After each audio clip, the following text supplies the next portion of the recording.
Nous pouvons encourager les alcooliques de notre entourage à demander de l'aide. Une personne prise au piège de la dépendance a besoin d'aide et de responsabilité.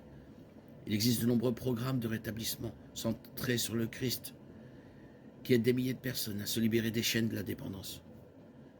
Nous pouvons fixer des limites. Nous pouvons veiller à ne pas faire trébucher les autres en limitant notre consommation d'alcool en présence de ceux qui luttent contre elle. 1 Corinthiens 8, 9, 13. C'est pour cette raison que de nombreux chrétiens choisissent de s'abstenir de toute consommation d'alcool afin d'éviter toute apparence de mal. 1 Thessaloniciens 5, 22. Et de ne pas mettre une pierre d'achoppement sur le chemin d'un frère. Puisque l'alcool, sous ses nombreuses formes, a une association si négative dans notre culture, le risque d'offenser les chrétiens les plus faibles est grand.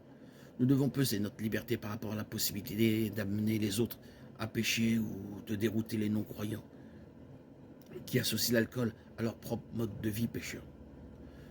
Nous devons faire preuve de compassion envers tout le monde, y compris envers ceux dont les choix les ont conduits à une forte dépendance.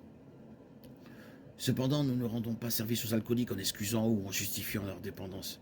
Jésus a dit que nous ne pouvons pas servir de maître, Luc 16, 13. Même si le contexte de sa déclaration est l'argent, le même principe s'applique à tout ce qui nous contrôle en dehors de Dieu.